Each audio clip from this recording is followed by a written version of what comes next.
Picture this. You're sitting in a darkened theater, the screen lights up, the anticipation builds, and the aroma of freshly popcorn fills the air.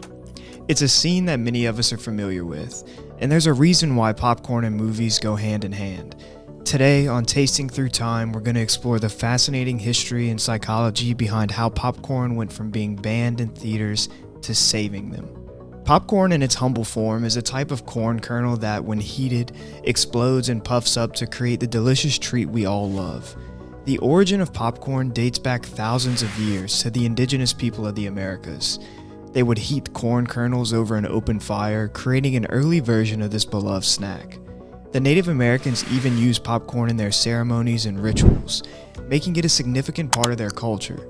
We are definitely going to explore history of popcorn in a later episode, but for now, let's talk about its relationship with the cinema. In the early days of the theater, popcorn was banned because silent films required audiences to read subtitles. This meant that only the literate of the time, often the upper class, would attend these movies. Owners believed that customers eating popcorn during the film would distract viewers from reading the subtitles and thus negatively impact their experience. Not to mention that they also had very expensive rugs and chairs and other things in the theater that they wanted to keep clean from any rogue popcorn kernels. So then how did popcorn specifically become the go-to snack for moviegoers? One of the key factors that cemented the popcorn-movie relationship was the Great Depression in the 1930s. During this time, independently operated popcorn carts would sell their fresh popcorn outside the theaters, and moviegoers would sneak the snack in for their enjoyment. It eventually got so bad that theaters would have to check people's coats for popcorn before they entered the movies. But it wasn't long before theater owners caught on and realized that kernels cost almost nothing to buy, but could be sold for a large markup. To make up for the low ticket prices and the economic downturn, theater owners looked for other ways to increase their revenue, and selling a variety of concessions, including popcorn, became a viable option. And some may say popcorn saved the theater. But then came World War II, a time when rationing affected many aspects of the daily American life, including the availability of sugar. With sugar being rationed, this meant that previous options of candy, soda, and popcorn at the movies turned into just popcorn. And by the end of the war, popcorn was synonymous with going to the theater. Additionally, with the war effort keeping prices in check, popcorn remained affordable and accessible, further ingraining itself into the movie-watching tradition. Because it tasted great, it wouldn't break the bank. As time went on, the tradition of enjoying popcorn at the movies became deeply ingrained in our cultural consciousness. It became more than just a snack. It became a symbol of cinematic experience itself.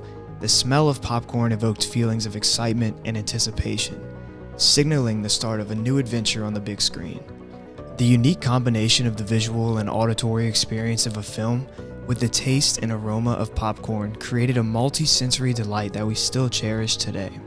But that's not the whole story. Let's briefly delve into the psychology aspect of why we eat popcorn at the movies.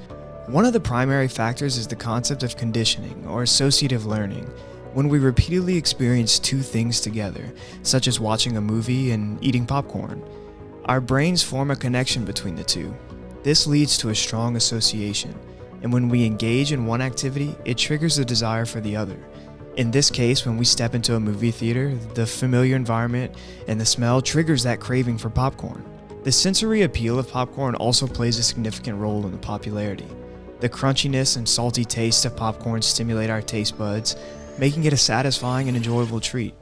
Furthermore, the act of eating popcorn keeps our hands occupied, especially during intense or suspenseful scenes when nervous energy may manifest and you feel a little fidgety. Popcorn is there as a good cop-out for that. Most theaters also offer alternative snacks and gourmet options, but the allure of popcorn endures, with popcorn outselling all other movie snacks year over year. It's a nostalgic tradition that connects us to the past and brings back cherished memories of our cinematic experiences. This can be seen when you're watching a movie at home. Oftentimes, you'll reach for a bag of popcorn and pop it in the microwave to have it alongside that movie. Whether you're watching it alone or someone else, it's an experience that goes hand in hand with watching movies. The story of why we eat popcorn at the movies is a fascinating blend of history, economics, and psychology. From its humble beginnings as a snack enjoyed by indigenous cultures to becoming an inseparable part of the cinematic experience, popcorn has come a long way. Its affordability during tough times, the association built through conditioning, and the social and sensory appeal have all contributed to its enduring popularity. So the next time you find yourself at the movies, relishing that bucket of butter-drenched popcorn, remember that you're participating in a tradition that spans generations. Embrace the nostalgia, savor the taste, and enjoy the movie with this humble yet iconic snack by your side. That's all I got for you today. Don't forget to subscribe if you enjoy the video and content like this, and I'll catch you all in the next one. Cheers.